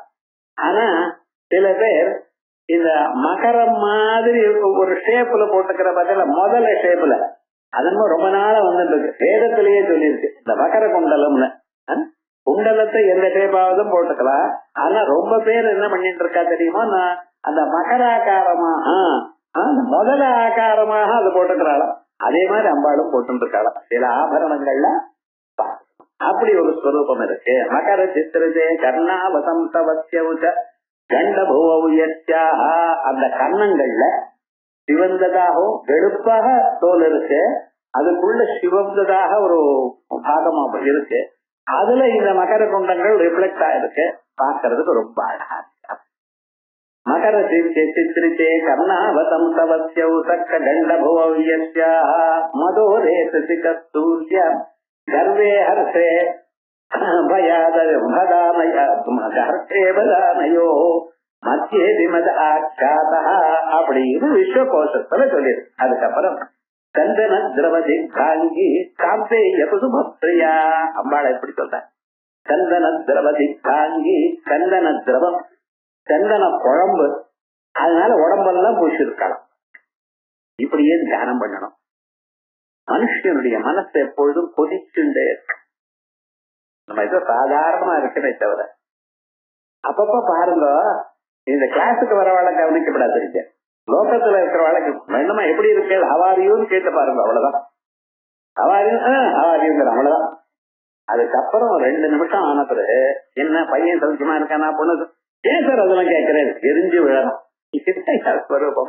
அங்க இருந்து ஆரம்பிக்குது. மூட்டை அவுத்து விட்டானையானால் நம்மள அம்பாள் ரொம்ப நல்லா வச்சிருக்காயா, விவகாரம் முழுக்க தெரிஞ்சு. ஏன்னா ஒவ்வொருத்தனுக்கும் அவரை அவ்வளவு கவலை இருக்கு. இன்னதுன்னு சொல்லும், சிலருக்கு சொல்யூஷனே கிடையாது. அப்படின்னா கவலையில அவஸ்தப்பட்டு இருக்கா, இப்படி பண்றாளா அப்படி பண்றாளா, ஒருத்தருக்கு ஒருத்தர் புரிஞ்சுக்க மாட்டேங்கிறா. இதை புரிஞ்சுக்காததுனால ஏற்பட்டதான கவலை. இதெல்லாம் விட்டு தள்ளுன்னு சொல்றேன், விட்டு தள்ள முடியலையே. அத்தனை கவலைகளும் உள்ள மனசுல இருக்க. கவலையே பட வேண்டாத விஷயத்துக்கு மனசு கவலைப்படும். அது என்ன பண்ண சொல்றேன், கவலையினால போகாதுன்னு எனக்கு ரொம்ப நல்லா தெரியும். மனசே கவலைப்படாதேன்னு சொன்னா எனக்கு கவலைப்பட்டாதான் ஆனந்தமா இருக்கேன், கவலைப்பட்டு இந்த கவலை கொதிச்சுட்டு இருக்கா மனுஷன். அந்த கொதிச்சுட்டு இருக்கிறவருக்கு அவனுடைய மனசுல கொதிப்பு குறையணும். அதுக்கு வழி என்ன, பகவான சந்தனத்தினால அபிஷேகம் பண்ணினா போல பார்க்கணும். ஒவ்வொரு கோவிலும் பார்த்தீங்கன்னா சந்தன காப்புன்னு சொல்றாங்க. அது பகவானுக்கு சந்தன காப்பு, அனுமாருக்கு வெண்ணெய் காப்பு. உடம்பெல்லாம் உங்களுக்கு வெண்ணெய் போட்டா எப்படி இருக்கும் கொஞ்சம் நினைச்சு பாருங்க. ஒரு மணி நேரம் உடம்பெல்லாம் வெண்ணெய் அப்படியே இருக்கணும்னா ரொம்ப அரிக்கும்னு ரொம்ப போயிடும். இந்த யாகத்தெல்லாம் என்ன பண்ணா தீட்சிதருக்கு வெண்ணெய் தான் தேய்ச்சிக்கணும். வெண்ணெய் தேய்ச்சல 10 நாள் ஸ்நானம் பண்ணக்கூடாது. என்னடா பண்றதுன்னு அறிவு வந்தா சொல்லக்கூடாது. அதுக்கு என்ன பண்றதுன்னு அதுக்காக மான் கொம்பை கையில கொடுப்பார். அந்த மான் கொம்பாலதான் தெரிஞ்சுக்கணும் என்ன விவகாரம். அந்த மான் கொம்பை பத்திரமா வச்சுக்கணும். நடுவுல விட்டுன்னு வச்சுக்கலாம், முதல்ல இருந்து யாக ஆரம்பினா அன்னில இருந்து ஆரம்பிச்சு இன்னொரு 10 நாள் வம்புன்னு. இது மான் கொம்பு அவ்வளவு சாதாரணமா இருக்காது. அது இங்கேயோ ஓடி போயிட்டு இது பண்ணிட்டு அந்த மான் கொம்பை வச்சுதான் ஜெயிக்கணும். அதுக்கப்புறம் 10வது நாள் தட்சிணை கொடுக்கறதுக்கு முன்னால அதை உட்கரத்துல போடணும். உட்கரம்னா இந்த வேஸ்ட் பேப்பர் பாஸ்கெட் அது ஒரு இடத்துல போடணும். அதை சொல்றதுக்கு ஒரு மந்திரம். இப்படி எல்லாம் ஏதோ சொல்லி வச்சிருக்காருன்னு ஏன் சொல்ல வந்து என்ன, அது மாதிரி வெண்ணைய தேய்ச்சிருந்து அப்படியே பகவானுக்கு அப்படி சொல்றமே எதுக்குன்னு இதுக்கு ஒரு தத்துவம் இருக்கு. இந்த வெண்ணைய தேய்ச்சா வெண்ணெய் உருகாது. நம்ம என்ன நினைச்சுட்டு இருக்கோம், உஷ்ணமா இருந்தா உருகி போயிடணும். இல்ல, இது என்ன பண்ணும், கொஞ்ச நேரம் ஆன பிறம் இந்த சரீரத்தில் இருக்கக்கூடியதான ரத்த ஓட்டம் இருக்கு பார்த்தல அதை குறைக்கும். அதுக்காகத்தான் வெண்ணெய் விசேஷமாக சொல்லுது. சந்தனம் என்னன்னு மனசுல சூக்ஷ்ம சரீரத்தில் இருக்கக்கூடியதான எல்லா விதமான துன்பத்தையும் நிறுத்தும். ஆகையால் கோவில்ல சந்தன காப்பை பார்க்கணும். பகவானுக்கு எப்ப சந்தன காப்பு போட்டாலும் நான் கண்ணாத பார்க்கணும். விசேஷமாக சொல்றது, விசேஷமாக சந்தன காப்பும் கோவில்ல பண்ணிட்டே இருப்பேன். நம்மாத்திரியும் சந்தனாபிஷேகம் பண்ணணும். மற்ற அபிஷேகங்கள்லாம் பண்றேன். சந்தனத்துல அபிஷேகம் பண்ணதுமே கற்பூர ஹாரதி காட்டுவா, ஜனரலா தெரிஞ்சவா. அது எதுக்கு சுவாமின்னா சந்தனத்தினால அபிஷேகம் பண்றதை பார்க்கணுங்கிறதுக்காக கூடி பார்க்கணும். இதை பார்த்தேன்னா மனசுல இருக்கக்கூடியதான ஏதோ கவலைகள் போயிடும். மனசுல நினைச்சதான காரியமும் சித்திக்கும். மனசுல ஏதோ நினைச்சுட்டு இருக்கோம், அப்பா ஆக மாட்டேங்கிறது, இப்ப ஆகணும், பொண்ணு கல்யாணம் ஆகல, ஆகாமலா போறது அதான் ஆகும். இருந்தாலும் இவாளுக்கு கல்யாணம் வயசாயிடுச்சுன்னு அது பண்ணித்தான் ஆகணும். பண்ணிதான் என்ன உள்ளூர பயம், நம்ம பண்ணாத பண்ணா வேற யாரும் தானா பாத்துக்குவேன், பாத்துக்கிட்டோம். உமக்கு என்னாச்சு விவகாரம் என்ன, இது விவகாரம் அனாவசியமாக இந்த கவலைகள் எல்லாம் ஏற்படுறது. இப்படி நினைத்ததான காரியங்கள் பூர்த்தி ஆகிறதுக்கும் மனசுல ஏற்படக்கூடியதான கொந்தளிப்பு இருக்க அது குறையறதுக்கும் சந்தன காப்பு பண்றது. அம்பாள் எப்படி இருக்காளா? சந்தன திரவதி அங்கி, எப்பொழுதும் சந்தனத்தோடையே இருந்துருக்கா. சந்தனம் மலையஜத்திய திரவேண, மலைய பர்வத்தத்திலிருந்து வந்ததான ஒரு சந்தனம். அந்த சந்தன திரவேண கிருஷ்டசாரேன தித்தானி லித்தானி அங்கானி, உடம்பு முழுக்க பூஜப்பட்டிருக்கு. ஆகையால் அம்பாளுக்கு சந்தன திரவதி காங்கி. இது இங்க மட்டும் இல்ல, விஷ்ணு சாஸ்திரத்துல பகவான் சொல்ற சந்தன அங்கதி, அவருக்கும் சொல்றேன், இவருக்கு மட்டும் இல்ல பகவானுக்கும் உண்டு, அவருக்கும் சந்தன காப்பெல்லாம் உண்டு, எந்த தெய்வத்துக்கும் உண்டு. சந்தனங்கிறது ரொம்ப விசேஷமான ஒரு ஸ்வரூபம், அது சீதளமான ஒரு ஸ்வரூபம், மனசுல கவலை இல்லாத ஒரு ஸ்வரூபத்தை கொடுக்கறதுக்கு சந்தன திரவதி தாங்கி. இதை பத்தி மேல இன்னொரு நாமாவில சொல்ல போறேன். ஆகியால் எங்கள்தான் அவ்வளவுதான் பாக்கியம் பண்ணியிருக்கேன். தாந்தே யகுசும பிரியா, அம்பாளுக்கு ஒவ்வொரு ஆபரணத்துக்கும் ஒவ்வொரு புஷ்பம் முதல்ல இருந்து ஆரம்பிச்சு ஒவ்வொரு ஆவரணத்துக்கும் தனித்தனியா இந்தந்த ஆவரணத்துக்கு என்னென்ன புஷ்பங்கள் போடணும் அப்படின்னு சாஸ்திரத்துல சொல்லியிருக்க. ஏன்னா அங்க முதல்ல ஆவரணம் அருணாம் கருணா தரங்கி தாண்டேம் அப்படின்னு அருணா சிவப்புல இருந்து ஆரம்பிக்கிறேன். இப்படியே ஆரம்பிச்சு சிவப்பு வெளுப்பு மஞ்சள் இப்படி வரிசையா பண்ணிட்டு இருக்கணும் இல்லையா. அந்தந்த ஆவரணத்துல அந்தந்த ஆவரண தேவதைக்கு தகுந்ததான ஒரு ஸ்வரூபம், அந்த மந்திரத்துக்கு தகுந்ததான ஒரு ஸ்வரூபம், அதோட பூஜை பண்ணினா ரொம்ப விசேஷம்னு சொல்லிருக்கேன். இப்ப ஒவ்வொரு ஆவரணத்துக்கு என்னென்ன அர்த்தம்னு சொன்னேன். 5வது ஆவரணம் குரு தர்சனம், 6வது ஆவரணம் சிரவணம், 7வது ஆவரணம் மனனம், 8வது ஆவரணம் நீதித்தியாசனம், 9வது ஆவரணம் சாட்சாத்காரம் அப்படின்னு பார்த்தோம் அல்லவா. அதே மாதிரியா ஒவ்வொரு ஆவரணத்துக்கும் ஒரு விதமான கலர், ஒரு விதமான புஷ்பம். ஆனா அம்பாளுக்கு பிடிச்சதான ஒரு ஸ்வரூபம் என்ன? காந்தே யகுசும பிரியா சம்பக புஷ்பம். அந்த மஞ்சள் கலர்ல ஒரு புஷ்பம் இருக்கு பார்த்தல, அந்த சண்பகம்ங்கிற அந்த புஷ்பம் அம்பாளுக்கு ரொம்ப இஷ்டமா. சம்பக சோக புன்னாக சௌகந்தி ஜலசத்தா அப்படின்னு முன்னாலேயே அம்பாள் தலையில வச்சுக்கிற புஷ்பங்கள் என்னென்ன, முதல் புஷ்பமாக சம்பக புஷ்பத்தை எடுத்துட்டு இருக்கா. அதே விதமாக பல குசும மாலைகள் சொல்லும் பொழுது இந்த சம்பக மாலையும் அங்கே சொல்லியிருக்கு. அம்பாளுக்கு என்னென்ன மாலை போட்டிருக்கிறதுன்னு அங்கேயும் மாலைகள் சொல்லியிருக்கு. இப்படி சம்பக புஷ்பம் அம்பாளுக்கு ரொம்ப இஷ்டமா. ஆனா கேர்ஃபுல்லா இருக்கணும். அதுக்குள்ள பாம்பு இருக்கும், சின்ன குட்டி பாம்பு. கடிச்சா என்ன, கடிச்ச பிறகு பார்த்துப்பேன் எனக்கு தெரியாது என்ன. அந்த சந்தன அந்த சம்பக புஷ்பத்துக்குள்ள அதனுடைய வாசனை ரொம்ப விசேஷமா இருக்கு. இந்த வண்டு இருக்கு பார்த்தல, வண்டு அந்த சம்பக புஷ்பத்துக்குள்ள விழுந்ததையானால் அதனுடைய வாசனைய அதனால தடுத்துக்க முடியாது, அப்படியே பிராண விட்டுரும். நீதி புஷ்பங்கள்லாம் இங்கேயும் அங்கேயும் போகும். ஆனா அந்த சம்பக புஷ்பத்துல மட்டும் விழுந்ததையானால் அது அந்த அளவுக்கு போர்த்துள் வாசனை அதுக்கு இருக்கு அப்படின்னு ரொம்ப விசேஷமா சொல்ற. அப்படி காந்தே குசும பிரியா காந்தே குசுமம் நாககேசர புஷ்பம். இதுக்கு 2-3 அர்த்தங்கள் இருக்கு. இங்க என்ன சொல்றாருன்னா நாககேசரம், தமிழ்ல விருட்சிங்கிற, இந்த ஊர்ல இருக்கிறவாழ விருட்சின்னு சொல்ற. சம்ஸ்கிருதத்துல நாககேசரம், அதுக்காக பாம்பு இருக்குன்னு சொல்ற. அதனுடைய கேசரம் பாம்பு மாதிரி இருக்கும், பாம்புக்கு ரொம்ப இஷ்டமா. அதுல சந்தன விருட்சம்னாலே பாம்புக்கு இஷ்டம். சந்தன விருட்சம் ரொம்ப நன்னா இருக்கு, எல்லாம் நல்ல வாசனை இருக்கு, சந்தன கட்டை எல்லாம் இருக்கு, ஆனா பத்திரமா இருக்கலாம். என்ன அதனுடைய வேர்ல பாம்பு இருக்கும், என்ன நாகபாம்பே இருக்கும், சாதாரணமானது இல்ல, கோபரா இருக்கும். அதுக்குள்ள ஓட்டை இருக்கிறனால் அதுக்குள்ள நிச்சயமா பாம்பு வசிக்குமா அப்படின்னு சந்தனத்தை விசேஷமா மலையில சந்தனம்னு சொல்றா, அதுல இருக்கும்னு சொல்றா. அதே போலயே இந்த நாககேசரம், இது நாகம் மாதிரி இருக்குங்கிறதுக்காகவே நம்ம விசேஷமாக இப்படி சொல்லிட்டு இருக்கோம். அதான் புன்னாக புஷ்பம், கம்பா சம்பந்தி புஷ்பம் வா பிரியம் யஸ்யா.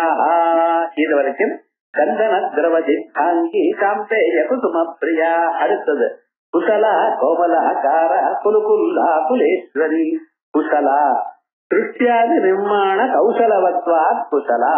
பகவத்கீதையில மனுஷன பந்தத்தை கொடுக்கக்கூடியதான கர்மாக்கள் இருக்கு.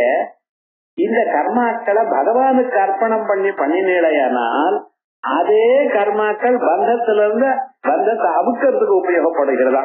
அதான் யோக கர்மசு கௌசலம். கர்மாக்கள்ல கௌசலம் என்னன்னு, எது உங்களை கட்டுப்படுத்துமோ அதை வச்சுட்டு அந்த கட்டுப்படுத்தக்கூடியதான பொருளை வச்சுட்டு கட்ட அவுக்கிறதுக்கு உபயோகப்படக்கூடிய கர்மாக்களை பண்ணணும், விடப்படாது. சந்தியாவந்தனம் பண்ணணும், காயத்ரி மந்திரத்தை பண்ணணும், பூஜை பண்ணணும், ஜபம் பண்ணணும். ஆனா என்ன, இவைகள்ல மறுபடியும் மறுபிறவி எங்களுக்கு கொடுக்கக்கூடாது. இவைகள்லாம் ஏன்னா அதை கொடுக்கறேன் இதை கொடுக்கறேன் லாபம் இல்ல. ஆனா என்ன பண்றது, நான் பகவானுக்கு அர்ப்பணம் பண்ணேன்னா இவைகள்லாம் விட்டு தள்ளிவிட்டு வைராக்கியம் வந்து ஆனந்தமான நிலையில இருக்கு. அப்படிப்பட்டதான ஒரு வசதியான ஒரு பதார்த்தம் எது துன்பத்தை கொடுக்குமோ அதனாலேயே இன்பத்தை அடையிறதற்கு பார்த்தா அதான் கௌசலம். அதனால சிருஷ்டியாதி நிர்மாண கௌசலவத்வா, உலகத்தை படைக்கணும். Not so easy. சின்ன பொருளை படைக்கிறது அவங்க படுற கஷ்டம் பாருங்க. ஐடி ஜனங்களை பாருங்க, இருக்கிற செல்போன் அதுல இருந்து வேற ஏதோ ஒண்ணு ரிஃபைன் பண்ணணுங்கிறதுக்காக 6 மாசம் 1 வருஷம் காலம் ராத்திரி இருக்க கதேக சிந்தனை, இப்படி பண்ணினா வருமா அப்படி பண்ணினா வருமா, தலைவர் ஏதோ கஷ்டப்பட்டு கடைசியில் கண்டுபிடிச்சிடுறாங்க. கண்டுபிடிச்ச பிறகு என்னடா சில கோடி அவருக்கு லாபம், கொஞ்சம் நஞ்சம் கிடையாது. சின்ன விஷயம் தான். இருக்கிற விடயத்தை இதை நான் பண்ணலாமா என்று கருதி அதை வச்சுட்டு அதுக்காகவே கதேக நிஜமா அவள்லாம் யோஜனை பண்ணி பார்த்தேன்னா நிஜமான சமாதி அங்கேதான் இருக்கு. அதை தவிர அவர் ஒன்றும் நினைக்க முடியாது, வீடை நினைக்க முடியாது, அதை நினைக்க முடியாது. ஏன்னா காலம் போய் கம்ப்யூட்டர்ல முன்னால உட்கார்ந்தா இப்படி பண்ணினா வருமா அப்படி பண்ணினா வருமா அப்படின்னு நினைச்சா அசாதிக்கிறானோ இல்லையா. அதே விதமாக ஒரு சின்ன பொருளுக்கு இவ்வளவு கஷ்டப்படுறாளே இந்த உலகத்துல எத்தனை மனசு, அவளுக்கு எத்தனை மனசு, அந்த மனசு குறைந்த மாதிரி இங்கே அலைஞ்சிட்டு இருக்கு பார்த்தீங்களா. இத்தனை மனசையும் சிருஷ்டி பண்ணணும், அந்த மனசுக்கு சரீரத்தை சிருஷ்டி பண்ணணும், அந்த மனசு விரும்பின பொருளை சிருஷ்டி பண்ணணும். இவெல்லாம் கொதிச்சுட்டே இருந்ததுன்னா குறைஞ்ச மாதிரி சுத்தி கொண்டே இருந்த அவளை கட்டுப்படுத்தணும். இதெல்லாம் யாரால முடியும்? அதனாலதான் அவளுக்கு கௌசலான்னு பேரு. சிருஷ்டியாது நிர்மாண குசலவத்வா குசலா. இப்ப குசலாங்கிற பதம் ஒரு பதமா நினைச்சுட்டு அர்த்தம் பண்ணினேன். இப்ப குஷ ல எப்படி பிரிச்சிருக்கேன்? குஷ ல. ஒரு ஆத்துல ஒரு மாமி ராத்திரி உப்மா பண்ணினான். உப்மானால யாருக்கும் பிடிக்காது, பண்ணினவாளுக்கு மட்டும். அவளுக்கும் எனக்கு பண்ணினேனே சாப்பிடுறாளே தவிர என்ன உப்மா அப்படி பண்ணிருக்கு. உமக்கு உப்மா பத்தி விசேஷமா தெரியாது. உப்மால நடுவுல இருக்க பகாரத்தை எடுத்துருங்க உமா அச்சு அம்பாள்னா. ஓஹோ இப்படி ஒரு விசேஷம் இருக்கா? இல்ல மகாரத்தை எடுத்தா உலகத்துக்கே எல்லோரால விரும்பினதான பதார்த்தம் உப்பு இருக்கு பாத்தீங்களா. அதுல மகாரத்தை எடுத்து சொல்ல நீ என்ன உப்புன்னு அது இல்லாம ஒரு சமையல் பண்ண முடியுமா உங்களால? அது இல்லாம உக்காரத்தை எடுத்தாரு அடுத்த கிளாஸ்ல சொல்றேன், இன்னைக்கு இல்ல. குசலா கோமலா காரம். இப்ப என்ன சொல்லியிருக்கேன்? குஷம் லாதி. இப்ப எப்படி பிடிச்சிருக்கேன்? குசலான்னு ஒரு பதம் இல்லை, குஷம் குஷ லா. குஷம் என்ன ஜலம், குஷம்ங்கிறதுக்கு ஜலம்னு பேர். ஜலம் லாதி ஆதத்தே இதுவா பானுமண்டல மத்தியஸ்த பைரவி பகமாதினி. சூரிய மண்டலத்துக்குள்ள இருந்துட்டு சூரிய வடிவமாக உலகத்தில் இருக்கக்கூடியதான எக்ஸஸ் வாட்டர் எது இருக்கோ தான் எடுத்துக்கிறாளாம். ஆகையால் ரொம்ப விசேஷம். சூரிய கிரணங்கள் இல்லாத போனால் உலகம் எல்லாம் ரொம்ப சிரமத்தை அடையும். அதனாலதான் காந்தோக்கியம் இடத்துல சொல்லும் பொழுது கப்பியாசம் புண்டரீகமேவ அக்ஷணி கஷ்ட உதித்தி நாமா பகவானுக்கு உத்துன்னு பேரு. உத்துன்னு கப்பியாசம் புண்டரீகமேவ சூரிய கிரணங்களாக இருந்து கொண்டு உலகத்துல இருக்கக்கூடியதான அதிகமாக ஜலங்கள் எது இருக்கோ அதெல்லாம் இழுத்துக்கிறான்.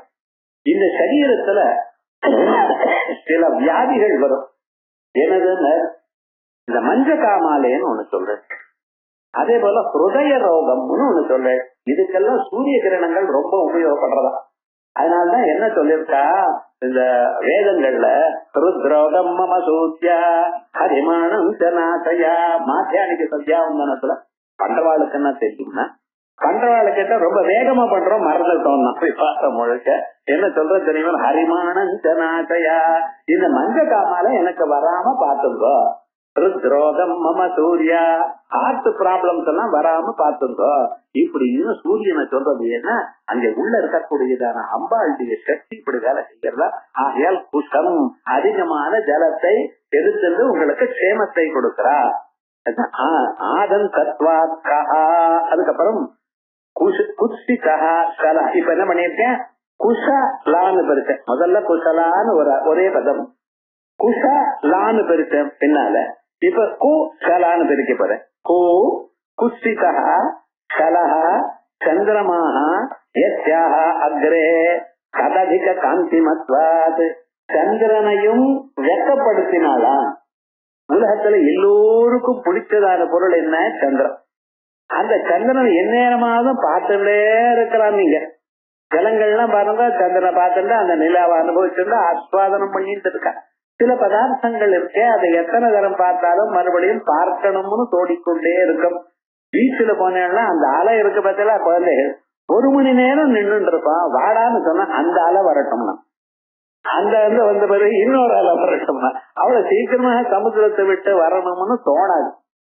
அதே மாதிரியே யானை இருக்கு. அது யானை எத்தனை தரம் பார்த்திருக்கோம். கடைசியில் என்னன்னா ஒரு ரூபாய் காயின் அதை கொடுத்து தலையில அந்த துதிக்கை வச்சுட்டு ஆசீர்வாதம் வாங்கிக்க, அது ஒரு சந்தோஷம். அது என்ன சொரசவான்னு இருக்கு, மிருதுவாவா இருக்க. இருந்தாலும் யானையை பார்க்கறது, யானையை தொடுறது எல்லோருக்கும் ஒரு ஆசை இருக்கோ இல்லையா? அது போகலையே.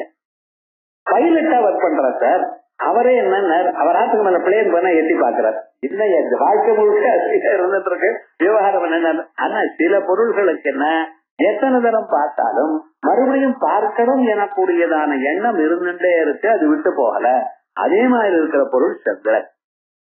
அந்த சந்திரனும் அவனுடைய காந்தி இருக்கு. சரத்காலத்தில் இருக்கக்கூடியதான சந்திரனா இருந்த போதிலும் அம்பாளுக்கு நின்னா எலக்ட்ரிக் லைட் வந்த பிறகு கேண்டில் எப்படி இருக்கோ அப்படி அது விவகாரம் அந்த மாதிரி ஆயிடுதான்.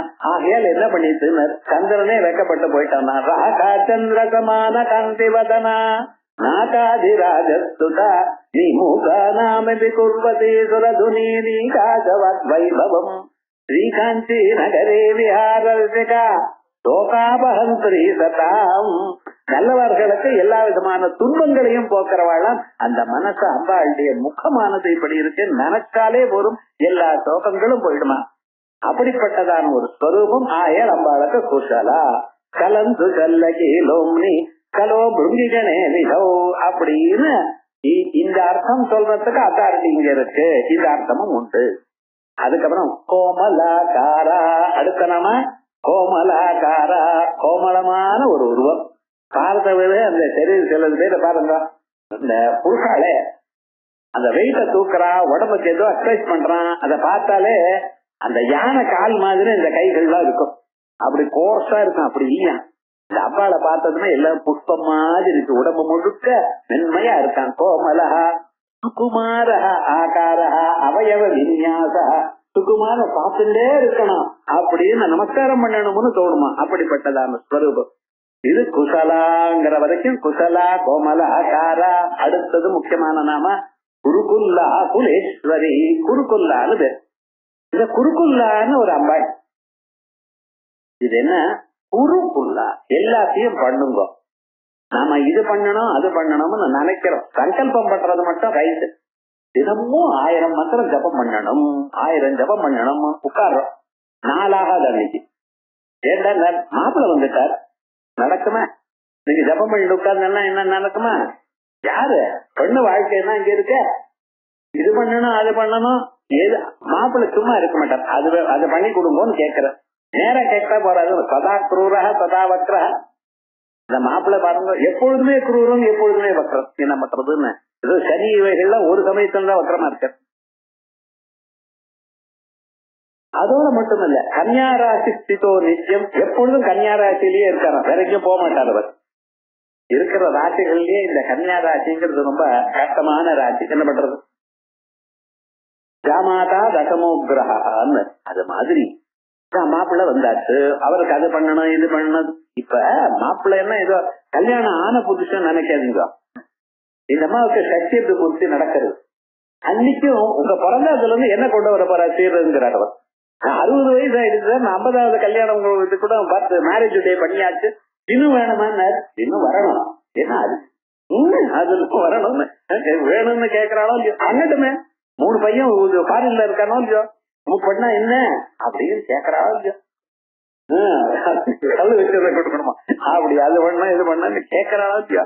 அப்ப விவகாரம் என்னன்னு, இத்தனையும் அப்படி அந்த விதமா வந்துருச்சுன்னா நமக்கு ஒரு காரியமா ஆகாது. அப்படி இல்லாமல் நீங்க எதை நினைக்கிறீங்களோ அதை பண்ணும்படி பண்றவளா. அதனால அஸ்வாரூடான்னு ஒரு மந்திரம், குருக்குல்லான்னு ஒரு மந்திரம். இத நியதியாக நம்ம எப்படி எடுத்துக்கணுமோ அப்படி எடுத்துக்கணும். குரு இடத்துல இருந்து இதை எடுத்துட்டோமானால் அஸ்வாரூட நினைச்ச காரியம் சீக்கிரமாகும். குருக்குல்லாங்கிறது நீங்க எந்த காரியம் பண்ணணும்னு நினைக்கிறீங்களோ அந்த காரியம் நிச்சயமா நிறைவேறும். அது ரெண்டும் நமக்கு அனுகிரகம் பண்ணக்கூடியதான மாத்திர விசேஷங்கள் குருக்குல்லா. அதான் குருக்குல்லாக்கா தேவி. இப்படிப்பட்ட ஒரு அம்பாள் ஸ்ரீபுரே எங்க இருக்காரு? ஸ்ரீநகர விமர்சனம் ஒரு கிரந்தத்துல ஸ்ரீநகரம் எப்படி இருக்கு, இந்த ஆர்கிடெக்ட் எல்லாம் படிக்கிற பட்சல இந்த ஆர்கிடெக்சர் படிக்கிறவாள் இது நிச்சயமா தெரிஞ்சுக்கணும். ஒரு பட்டணம்னா எப்படி இருக்கணும், அது 18 பிராகாரங்கள் விஸ்தாரமாக சொல்லியிருக்கு. அதுக்குள்ள சித்த சித்த தரு ரத்ன பூமிகா கல்ப விருட்சவன வாட்டி சம்ருதே. கல்ப விருட்சங்கள்லாம் இருந்துட்டு இருக்கான். அந்த கல்ப விருட்சத்துக்குள்ள வேற தனியா விருட்சங்கள்லாம் இருக்கு. இப்படி பல விருட்சங்கள் நடுநடுல தீபவாபி சதகோட்டி மண்டலே அத்தனை கிணறுகள்லாம் இருக்கான். கிணறு எங்க இருக்கணும், எப்படி இருக்கணும், ஒவ்வொரு ஆவரணத்துக்கு நடுவுல என்னென்ன தேவதைகள் இருக்கு, அந்த தேவதைகளை நமக்கு அனுசந்தானம் பண்ணக்கூடியதான பிரக்கிரிய ஸ்ரீநகர விமர்சனம்ங்கிற கிரந்தத்துல சொல்லிருக்கு. அந்த ஸ்ரீநகரத்தை பாக்குறவாளுக்கு இவைகள்லாம் தெரியும். அப்ப அதுல ஸ்ரீபுரே அகங்கார சித்தமய பிராகாரையோர் மத்தியே, அகங்கார பிராகாரத்துக்கு நடுவுலையும் சித்தம் எனக்கூடியதான பிராகாரத்துக்கு நடுவுலையும் விமர்சமய வாபீம் அதிகிருதா. விமர்சம்ங்கிற ஒரு வாபிக்கு ஒரு கிணறு, அந்த கிணறுக்குள்ள இருக்க, கிணறுக்கு பக்கத்துல இருக்க கதுப்தம் லலிதாஸ்தவரத்ன. லலிதாஸ்தவரத்னம்னு தூர்வாசர் எழுதினார். அந்த கிரந்தத்துல சொல்லிருக்கு குருவிந்த தரணி நிலையாம் குலாசல ஸ்பர்தி குச்சன மன்மத்யாம் குங்கும விலிப்த காத்ரி. இந்த அம்பாள் எப்படி இருக்கா குலக்குள்ளாங்கிறது, குங்கும விலப்தி, உடம்பெல்லாம் குங்குமம் பூசிட்டு இருக்கலாம். ஒரு மகான் ரமண மகான பார்க்க போயிருக்க, பார்த்துட்ட, அவர் சும்மா இல்ல, நீ சாயங்காலமா அங்க போயேன் அப்படின்னு நினைச்சிருக்க. ராத்திரி ஒரு 9 மணிக்கு பழைய நாள் இப்பெல்லாம் கரண்ட் எல்லாம் ஒண்ணும் இருக்கு, அப்பெல்லாம் ஒண்ணுமே கிடையாது, வெறும் கடைதான்.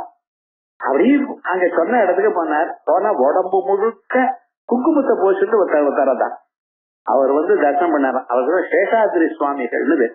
இப்படி குங்குமம் உடம்பு முழுக்க பூசிட்டு வந்தார்னு ஒரு கதை விசேஷமா இருக்கு. அம்பாளை சொல்லும் பொழுது திருஷத்தில ஹரித்ரா குங்கும அதிகா, உடம்பு முழுக்க குங்குமம் பூசிட்டா எப்படி இருக்கு, பூசிட்டு பாருங்க, எனக்கு தெரியாது அம்பாளை எப்படி இருக்க. ஹரித்ரா குங்கும அதிகான்னு நாம வருதா. இதுக்கு முன்னால என்ன சொன்னேன், சந்தன திரவ திக்தாங்கி. அம்பாளை சந்தன திரவ திக்தாங்கின்னு சொன்னேன். இதைய அம்பாளை தான் ஹரித்ரா குங்கும அதிகான்னு இருக்கு. இந்த சந்தன திரவ திக்தாங்கின்னு இப்படி தியானம் பண்ணா மனசுல இருக்கக்கூடியதான கொந்தளிப்பு குழியும். அதே ஹரித்ரா குங்குமாதிக்கான அப்படி தியானம் பண்ணலையானால் குரு லாபம் கிடைக்கும். இந்த ஜன்மால ஆத்ம தத்துவத்தை அறியக்கூடியதான ஸ்வரூபம் கிடைக்கும். இப்படி 2 விதமாக கணிச்சு, அது திருஷதியில இருக்கு. ஹரித்ரா குங்குமாதிக்காங்கிற நாம திருஷதியில இருக்கு. அதனுடைய பாஷ்யம் நம்ம அப்ப பார்ப்போம்.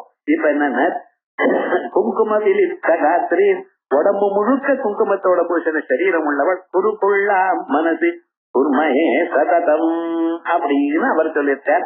கந்தராஜ தந்திரத்துல 22வது படலத்துல நிரூபிதா தத்ரூபா குருக்குள்ளா மந்திரம் அங்க விசேஷமாக இருக்கு. சதா தீயானாம், அதுக்கப்புறம் குலேஸ்வரி. குலேஸ்வரி சஜாதீயானாம் மாத்திரமானமேயானாம் சமூக குலம் சத்ய ஈஸ்வரி. அறிய வேண்டியதான பொருள் எதனால அறிகிறேனோ, அதுக்கப்புறம் அறிவு எப்ப ஏற்படுறதோ இந்த கூட்டத்துக்கு குலம்னு பேர். இந்த குலத்துக்கு ஈஸ்வரி குலேஸ்வரி அப்படின்னு அடுத்த செட்டு நாம. அதுக்கப்புறம் குலகுண்டாலய கௌல மார்க்க தத்பர சேவிகா. குலகுண்டாலய அம்பாள் எங்க இருந்துட்டு இருக்கா, ஒவ்வொருத்தருடையும் மூலாதார சக்கரத்துல அகுல சகஸ்திராரம்னு பேரு, அங்க பிந்துன்னு பேரு, சிவஸ்தானம்னு பேரு. இந்த சிவஸ்தானத்தான் சிவாஸ்தானம்னு இப்ப காஞ்சிபுரத்துல பக்கத்துல வச்சுட்டு இருக்கா. வசுதா அது உங்க சரீரத்துக்குள்ள இருக்கக்கூடியதான இடம் சிவஸ்தானம்னு பேரு. குலகுண்டம்னு பேரு, அபுல சகசிராரம்னு தான் பேரு. அதோட அபுல சக்கரம்னு இத்தனை பெயர்களோட சாஸ்திரத்துல விவகாரம் இருக்கு. அது மனுஷாளுக்கு அவளுடைய சக்தி அங்க சாஸ்வதமா நிக்கிறதா. அந்த சக்தியை நம்ம உபயோகப்படுத்துறது இல்ல. வாழ்நாள் முழுக்க அது அப்படியே வச்சுட்டு இருக்கோம், உபயோகப்படுத்துறது இல்ல. அதை உபயோகப்படுத்த தொடங்கினாலேயானால் இந்த ஜன்மாவிலேயே முக்தி வந்துடும். அதான் மூலாதார கர்ணிகா மத்தியகதா, மூலாதாரத்துல இருக்கக்கூடியதான தாமர கர்ணிக்கை அதன் நடுவுல இருக்கிற பிந்து குலகுண்டம் கமல கந்த மத்தியஸ்திக சித்ர துல்யம். இந்த தாமர தூடு இருக்க பார்த்தா அதுக்கு நடுவுல ஒரு சின்னதாக ஒரு ஃபைபர் மாதிரி இருக்க, அந்த அளவுக்கு தான் சின்ன ஓட்டை இருக்க. கதேவ ஆலயா, அங்கேத்தான் தூங்கிட்டு இருக்க நம்ம சக்தி எல்லாம். ஒரு யூஸ் பண்ணலையா மனுஷன்? ஆலயா ஸ்வாபஸ்தானம் யஸ்யா கஸ்மின் ஆசமந்தாத் லயா. கோவில்னா என்ன அர்த்தம்?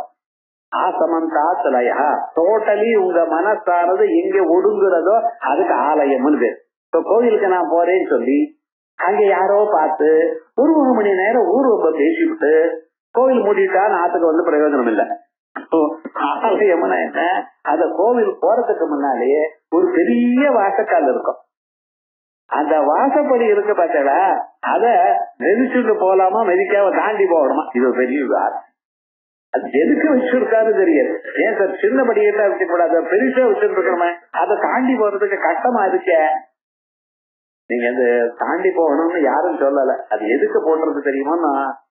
இந்த இடத்துல என் மனசுல இருக்கிற கவலைகள்ல விட்டு விடுகிறேன், உள்ள போகும்பொழுது பகவானை மட்டும் நினைக்கிறேன், அதுக்காக தாண்டி போறேன். உள்ள போய் பகவானை மட்டும் நினைச்சுட்டு பகவானை பிரதட்சணம் பண்ணி பகவானுக்கு நம்மளை நாம சமர்ப்பணம் பண்ணிட்டு திரும்பி வரும் பொழுது நம்ம கவலைகளும் நம்ம எடுத்துட்டு வந்துடுறோம். அதை எப்படி விட முடியும்? நீங்க வர விட்டாலும் அது தானா வந்துடும். ஆகையால் கோவிலுக்குள்ளும் பொழுது ஆலயா ஆசமந்தாத் லயா, டோட்டலி உங்களுடைய கவலைகளை விட்டு விடுகிறது. அதுக்காகதான் கோவிலுக்கு போறது. கோவிலுக்கு போகணும். அதான் ஏதோ அந்த கோவில் இல்ல, சம்பிரதாய பிரகாரமா ஆகம பிரகாரமா வச்சதான கோவில் குளத்துல போனா கோவிலுக்கு போறதே ரொம்ப விசேஷம். மகான்கள்லாம் கோவிலுக்கு போயிருக்காங்க. இந்த கோவில்னு சொன்னா இத சாதாரணமா அம்பாள் இருக்கிற இடம், அதுக்கெல்லாம் சில ஆகமங்கள்ல வாசி பார்த்தா எவ்வளவு விசேஷம் இருக்க. அது மாதிரி இங்க ஆலயம்னு சொன்னா தஸ்மின் ஆசமந்தாத் லயா சுஷுப்திரிவ யஸ்யாஹா சா குடகுண்டலினி இடியாவது. இதுக்கா நான் சொல்ல பகவத்பாதா சுதாதாராசாரை கரணயுகள அந்தர்மிகளிதை பிரபஞ்சம் சிஞ்சந்தி புனரதிரதம் நாயமாசः அவாப்ய ஸ்வாம் பூமிம் புஜத நிபமத்யுக்தவலயாம் வலயம் ஸ்வமாத்மானம் கிருத்வா ஸ்வபிஷி புலகுண்டே புஹரிணி அப்படின்னு ஆச்சாரிய சௌந்தர்யல சுதாதாராசாரை உங்களுடைய சிரஸ்ல பிரம்மரந்திரத்துல அம்பாளுடைய பாதங்கள் இருக்கு, குரு பாதங்கள் இருக்கு. அந்த குருபாதங்களை நினைச்சுண்டு குருபாதுக்கா மந்திரத்தை அனுசந்தானம் பண்ணிட்டு ஒரு நாளைக்கு நாங்கள் அறியாமலேயே விசேஷமாக அந்த பாதங்கள்ல இருந்து அமிர்தஸ்ராவம் ஏற்படும். அந்த அமிர்தஸ்ராவமானது சரீரத்தில் இருக்கக்கூடியதான 72,000 நாடிகள் முழுக்க பிரவைக்கும். விசேஷமாக இத சொல்வது கரணம் பவித்ரம் விகதம் புராணம் ஏன பூதரதி திருத்தானி அப்படின்னு கரணன்னோ லோகே அப்படின்னு வேதங்கள்ல. அப்படி நம்ம சரீரத்தில் இருக்கக்கூடியதான அத்தனை நாடிகள்லாம் ஆனந்த பெருக்கு ஏற்பட்டு அந்த ஆனந்த ஸ்வரூபமா இருக்கக்கூடியதான அம்பாள் கொஞ்சம் கொஞ்சமாக இறங்கி வந்து மூலாதாரத்துல இருக்க குலகுண்டத்துல தூங்குறாளாம். அதான் இத சுஷ்டாதாரா தரை கரணயுகலாந்தர் விகளிதை பிரபஞ்சம் சிஞ்சந்தி சரீரத்தை முழுக்க நினைச்சு புனரபிர சாம்நாயமாக மறுபடியும் அந்த சந்திர கிரணங்கள் வழியா அவாப்திய சுவாம்பூமி தன்னுடைய இடமா இருக்கக்கூடியதான மூலாதாரத்தை அடைஞ்சு புஜகநிபம் அத்தியுஷ்ட நிலையா 3 தரம் சுத்திண்டு அதுக்கு மேல தலைய மேல வச்சுன்னு தூங்குறாளாம். சோமாத்மானம் கிருத்வா கபிஷி குலகுண்டே குஹரிணி இது அப்படி சொல்லுங்க. ஆயால் குலகுண்டாலயா பிறகு கௌளமர்க தத்பர சேவிதா ஸ்வஸ்வ வம்ச பாரம்பரா பிராப்தா மார்கா குலசம்பந்தித்வா கௌளா. அம்பாள தியானம் பண்றதுக்கு பல வழிகள் இருக்கு. யாரார் வம்சத்துல பெரியோர்கள் எப்படி பண்ணிருக்காளோ அப்படித்தான் ஞாபகம் வச்சுக்கணும். நீங்க மட்டும் முதல்ல அம்பாளை பூஜை பண்ண தொடங்கல. உங்களுக்கு வந்திருக்குன்னா என்ன அம்பாள் இடத்துல ஒரு கேட்கக்கூடியதான யோக்கியத்தை வந்திருக்குன்னா உங்க தாத்தாவோ பண்ணிருப்பாரு. அந்த வம்சத்துல இருக்கணும். நமக்கு தெரியாது, நம்ம அப்பா பண்ணல அம்மா பண்ணலன்னு இருக்கு. அம்மா சைட்லயோ அப்பா சைட்லயோ யாரோ ஒருத்தர் உபாசனை பண்ணியிருப்பா. அப்பத்தான் இது கிடைக்கும். அது வம்ச பாரம்பரியமாக வந்ததான மார்க்கம். அவ எப்படி பண்ணினாலோ அப்படி பண்ணுதோ அந்த மார்க்கத்துக்கு கௌள மார்க்கம். குலசம்பந்தித்வா கௌளா கதுக்தம் விரத கண்டே யா தேவி குலமார்க்கேன சம்ஸ்திதா. யாராருக்கு அம்பாள் எந்தெந்த வழியில இருக்காளோ தேனதேனகசா பூஜ்யா பலிகந்தானுலேபனை. அந்தந்த விதமாக பலியினாலையும் கந்தத்தினாலையும் புஷ்பத்தினாலையும் பூஜை பண்ணணும். நைவேத்தியே விவிதை செய்வ பூஜையே குலமார்க்கதா. அவாவாண்டிய வழி எப்படி இருக்கோ அப்படித்தான் பூஜை பண்ணணும். நீங்க இஷ்டமா இங்க இருந்து அங்க மாறப்படாது. அப்படித்தான் சமயமதம் கௌளமதம் மிஸ்ரமதம் இது வித்யோபாஸ்தவ மதத்ரயம். இந்த ஸ்ரீ வித்யை அனுஷ்டானம் பண்றதுக்கு 3 மார்க்கங்கள் இருக்கு. என்ன மார்க்கம்? சமயமதம்னு ஒண்ணு, கௌளமதம் சமயாச்சாரம், கௌளாச்சாரம், மிஸ்ராச்சாரம்னு. வித்யோபாஸ்தவ மதத்ரயம். இதுல சுக வசிஷ்டாதி சம்ஹிதா, சுக வசிஷ்ட சனக சனத்குமார சனத்சுஜாத இப்படி பண்ணினவாள்லாம் எந்த வழியில வைதிகாச்சாரமாளா இருக்காளோ அந்த மார்க்கத்துக்கு சமயாச்சாரம். சுகவசிஷ்டாதிகள்லாம் ஞானிகள். அவ வேதத்தையே நம்மட்டு வேதத்துல எந்த மார்க்கம் போயிருக்காளோ அந்த மார்க்கத்தையே அனுஷ்டானம் பண்றவா. அந்த சமீதை அனுஷ்டானம் பண்ணிட்டு இருக்கவாளுக்கு சமயாச்சாரம்னு பேரு. இது பஞ்சகோக்தம் வைதிக மார்க்க கரம்பிதம் ஆத்தியம். இது வைதிக மார்க்கம். வேதத்தை விட்டு இன்னி அளவுக்கு இங்கே எங்கும் நகராவும் முன்னோர்கள் என்ன வழியில போனாலோ அந்த வழியிலேயே பண்ணக்கூடியதான மார்க்கத்துக்கு சமயாச்சாரம். தந்திர குலாதி தந்திராஷ்டகோக்தம் து சரவம். மித்ர மார்க்கம்னா என்ன? சந்திரகுலம், ஜோத்ஸ்னாவளி, கலாநிதி, பாரதஸ்பத்தியம், தூர்வாசமதம், குலார்ணவ தந்திரம், கௌலார்ணவ தந்திரம், புவனேஸ்வரி தந்திரம், இப்படிப்பட்டதான தந்திரங்கள் அது வேத மார்க்கமும் அந்நிய மார்க்கமும் கலந்து இருக்கிறதுனால அதுக்கு மிஸ்ர மார்க்கம் பேர். 3வது என்னன்னா குல சமய உபய அனுசாரி. குலமார்க்கமும் சமய மார்க்கமும் 2 இருக்கு அதுல. ஏதத் பின்ன தந்திரோதிதம் கௌள மார்க்கம். கௌள மார்க்கம் என்ன? காட்டுல வேடர்கள்லாம் எந்த வழியில போடுறாளோ அந்த வழி. அவளும் அம்பாளை பூஜை பண்ணிருக்க. அவளுக்கு என்ன கிடைக்குமோ அதை நைவேத்தியம் பண்றா. மானம் அடிச்சு அந்த மாம்சத்தை நைவேத்தியம் பண்ணினார். கணப்ப நாயனார் எப்படி பரமேஸ்வரனுக்கு பூஜை பண்ணினார்? தப்பாக இல்ல, அவளுக்கு அதிரை. நீங்க எப்படி பண்ண? அவன் மாம்சத்தை சாப்பிட்டா, மத்தியத்தை சாப்பிட்டா பறிக்கினா அவன் எது வேணுமோ அது அவன் கொடுத்தான். எனக்கு அது பிடிக்கிறதுக்கா நைவேத்தியம் பண்ணி சாப்பிடுறது. இதை கலவரல வேணாம். நீங்க அந்த வழிக்கு போகப்பட. உங்களுக்கு என்ன வழி இருக்கோ சதாச்சாரம் இருக்கோ அப்படித்தான் இருக்கணும். எங்க குரு நல்ல வழியில் தான் இருக்காரு. எனக்கு என்னமோ இது பிடிச்சிருக்க போறேன்னு நரக்கத்துல விழுந்தார். தப்போ வினஷ்டி எப்படி இருக்கோ அந்த மாதிரி.